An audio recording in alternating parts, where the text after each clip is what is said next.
napakaraming komento lagi tungkol sa top speed ng M3. Di ko alam kung bakit nagpapabilisan o nagpapataasan kayo ng top speed. Siguro nakakapogi ito.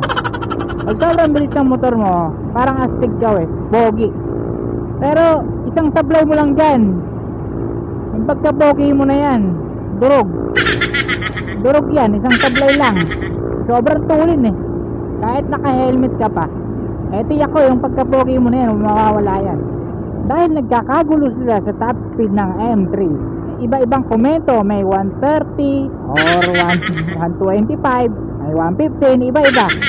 Ngayon naman susubukan ko yung top speed ng M3 ko naman. Hindi nyo M3 kasi iba yung top speed ng M3 nyo, para naman ma-experience ko yung sinasabi yung top speed ng M3. Kaya naman, ano pa hinihintay ko? Tara na mga kasangga!